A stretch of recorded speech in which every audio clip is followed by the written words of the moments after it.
রাষ্ট্রপতি ভাগ্যবান মন্তব্য স্থানীয় সরকার প্রতিমন্ত্রীর। যশোর সহ ৭ জেলায় ঝড়ের আভাস, কেউ নকল করে পার পাবে না জানালেন শিক্ষামন্ত্রী। সংসদে আরও ৮টি বিল পাশ। ইরানের খার্ক দ্বীপে যুক্তরাষ্ট্রের বিমান হামলা। দর্শক, গ্রামের কাগজের সকালের সংবাদে আপনাকে স্বাগত। আপনাদের সাথে আছি আমি এস.এম. আরিফ। শুনছিলেন প্রধান শিরোনাম। এছাড়াও রয়েছে রাশিফল। এবার চলুন যাওয়া যাক মূল আয়োজনে। রাষ্ট্রপতি মোহাম্মদ শাহাবুদ্দিন একজন ভাগ্যবান ব্যক্তি বলে মন্তব্য করেছেন স্থানীয় সরকার প্রতিমন্ত্রী মীর শাহে আলম। মঙ্গলবার সংসদে রাষ্ট্রপতির ভাষণের উপর ধন্যবাদ প্রস্তাবের আলোচনায় অংশ নিয়ে তিনি এই মন্তব্য করেন। ত্রয়োদশ জাতীয় সংসদের প্রথম অধিবেশনের 10ম দিনে সভাপতিত্ব করেন স্পিকার হাফিজ উদ্দিন আহমেদ বীর বিক্রম। মীর শাহে আলম বলেন, রাষ্ট্রপতির বক্তব্যের ধন্যবাদ প্রস্তাবের উপর আলোচনায় অংশ নিয়ে আল্লাহর কাছে শুকরিয়া আদায় করছি। রাষ্ট্রপতি একজন অত্যন্ত ভাগ্যবান ব্যক্তি। এই ভাগ্যবান ব্যক্তির বক্তব্যের উপর আলোচনার সুযোগ পাওয়াতে নিজেকে ভাগ্যবান মনে করছি। শিক্ষা ব্যবস্থায় স্বচ্ছতা ও জবাবদিহিতা নিশ্চিত করতে কঠোর অবস্থানের কথা জানিয়েছেন শিক্ষামন্ত্রী ডক্টর আ.ন.ম এহসানুল হক মিলন।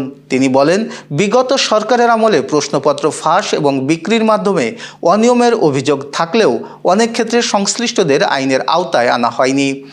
মঙ্গলবার এসএসসি ও সমমান পরীক্ষা উপলক্ষে বরিশাল অঞ্চলের কেন্দ্র সচিবদের সঙ্গে আয়োজিত মতবিনিময় সভায় প্রধান অতিথির বক্তব্যে তিনি এই কথা বলেন। সভাটি বরিশাল জেলা শিল্পকলা একাডেমিতে অনুষ্ঠিত হয়। শিক্ষামন্ত্রী বলেন, পাবলিক পরীক্ষা আইন 1980 সংশোধনের উদ্যোগ নেওয়া হয়েছে এবং বিষয়টি ইতোমধ্যে মন্ত্রিসভায় উপস্থাপন করা হয়েছে। শিগগিরই তা জাতীয় সংসদে উপস্থাপন করা হবে। সংশোধিত আইনে বড় ধরনের পরিবর্তন আসবে বলে তিনি বলেন।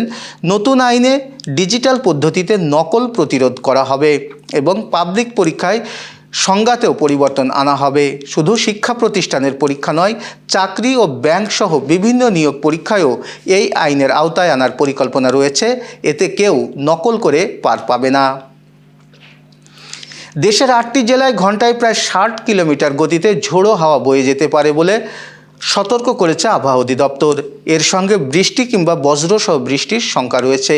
মঙ্গলবার রাত 1টা পর্যন্ত দেশের অভ্যন্তরীণ নদীবন্দরগুলোর জন্য জারি করা সতর্কবার্তায় এ তথ্য জানানো হয়। এতে বলা হয়, রংপুর, দিনাজপুর, রাজশাহী, পাবনা, বগুড়া, যশোর, কুষ্টিয়া এবং খুলনা অঞ্চলসমূহের উপর দিয়ে পশ্চিম ও উত্তর পশ্চিম দিক থেকে ঘন্টায় 45 থেকে 60 কিলোমিটার বেগে দমকা অথবা ঝোড়ো হাওয়া সহ অস্থায়ীভাবে বৃষ্টি অথবা বজ্রসহ বৃষ্টি হতে পারে। বিজ্ঞপ্তিতে এইসব এলাকার নৌবন্দরকে 1 নম্বর সতর্ক সংকেত দেখাতে বলা হয়েছে। আবহাওয়া অফিসের অপর এক বিজ্ঞপ্তিতে বলা হয়, আগামী কয়েকদিন দেশের বিভিন্ন জায়গায় অস্থায়ীভাবে দমকা হাওয়া ও বিদ্যুৎ চমকানো সহ বৃষ্টি অথবা বজ্রসহ বৃষ্টি হতে পারে। এ সময় কোথাও কোথাও বিক্ষিপ্তভাবে শিলাবৃষ্টিরও আশঙ্কা রয়েছে। অন্তর্বর্তী সরকারের জারি করা অধ্যাদেশগুলোকে আইনে রূপান্তরের লক্ষ্যে পানি সম্পদ, আইন, বিচার এবং সংসদ বিষয়ক এবং স্বাস্থ্য ও পরিবার কল্যাণ মন্ত্রণালয় সম্পর্কিত 8টি বিল জাতীয় সংসদে পাশ হয়েছে।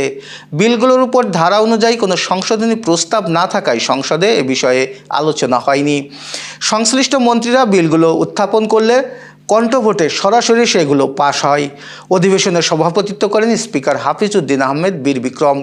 অন্তর্বর্তী সরকারের সময় জারি করা মোট 133টি অধ্যাদেশের মধ্যে সংসদের বিশেষ কমিটি 98টি অপরিবর্তিতভাবে এবং 15টি সংশোধন সহ পাশের সুপারিশ করে।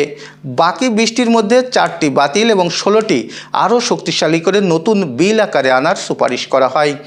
আজ পাশ হওয়া বিলগুলোর ক্ষেত্রে বিশেষ কমিটি এগুলোকে অপরিবর্তিতভাবে পাশের সুপারিশ করেছিল।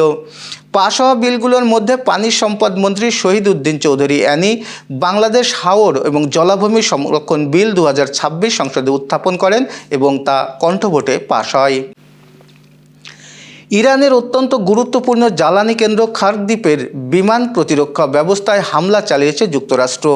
মঙ্গলবার এক মার্কিন কর্মকর্তা ইসরায়েলি সংবাদ মাধ্যম ওয়াল্লাকে এই তথ্য নিশ্চিত করেছেন। মার্কিন বার্তা সংস্থা এপিকেও বিষয়টি নিশ্চিত করেছে একটি সূত্র।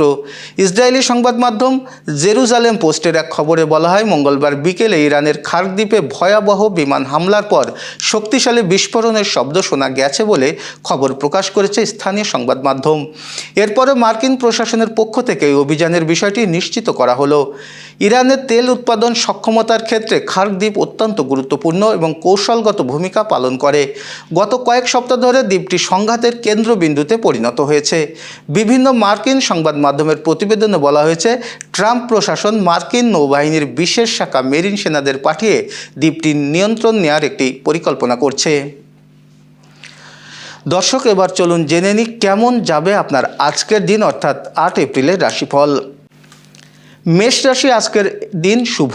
ইতিবাচক চিন্তা কাজের উন্নতি করবে, পরিবারের আনন্দের পরিবেশ থাকবে, ভালো খবর পেতে পারেন। বৃষ রাশির আজ অনুকূল দিন, কর্মক্ষেত্রে প্রশংসা এবং উন্নতির সম্ভাবনা, আর্থিক অবস্থা স্থিতিশীল থাকবে। মিথুন রাশির নতুন সুযোগ আসতে পারে, আটকে থাকা টাকা ফেরত পেতে পারেন, তবে লেনদেনে সতর্ক থাকুন। কর্কট রাশির কিছুটা অস্থিরতা থাকতে পারে, কাউকে বিশ্বাস করার আগে ভাবুন, স্বাস্থ্যের দিকে খেয়াল রাখুন। সিংহ রাশির পরিশ্রমের ফল পাবেন, আর্থিক উন্নতির সম্ভাবনা আছে, তবে স্বাস্থ্য নিয়ে একটু সতর্ক থাকুন। কন্যা রাশি, আজ খুশির দিন, কর্মক্ষেত্রে সাফল্য এবং পরিবারের সমর্থন পাবেন, প্রেমের ক্ষেত্রেও শুভ সময়। তুলা রাশির সামঞ্জস্যপূর্ণ দিন, অসমাপ্ত কাজ শেষ হবে, সম্মান বাড়বে, পরিবারের সুখ থাকবে। বৃশ্চিক রাশির ব্যস্ততা থাকবে, তার ফল ভালো হবে, অর্থনৈতিক উন্নতি এবং ভ্রমণের যোগ রয়েছে। ধনু রাশির নতুন কাজ শুরু করার ভালো সময়, কর্মক্ষেত্রে আইডিয়ার মূল্য পাবেন, সহকর্মীদের সহায়তা মিলবে। মকর রাশির দিনটি দারুণ কাটবে, আকস্মিক লাভের সম্ভাবনা আছে এবং সামাজিক মর্যাদা বৃদ্ধি পাবে। কুম্ভ রাশির দিনটি মাঝারি, পুরনো কাজ শেষ হবে, নতুন সুযোগ আসতে পারে, পরিবারের সম্পর্ক উন্নত হবে। মীন রাশির উৎসাহ শক্তিতে ভরপুর থাকবেন, আর্থিক এবং কর্মক্ষেত্রে ভালো ফল পাবেন। দর্শক, এই ছিল এখনকার আয়োজন। সব খবর সবার আগে জানতে ও দেখতে চোখ রাখুন গ্রামের কাগজ ইউটিউব চ্যানেল এবং ফেসবুক পেজে। বিদ্যুৎ ও জ্বালানি তেল ব্যবহারে সাশ্রয়ী হন। আপনার কোনো প্রশ্ন বা তথ্য থাকলে জানতে পারেন কমেন্টসে। এতক্ষণ সাথে থাকার জন্য শুভেচ্ছা। পরবর্তী খবর দেখুন বেলা 1টায়।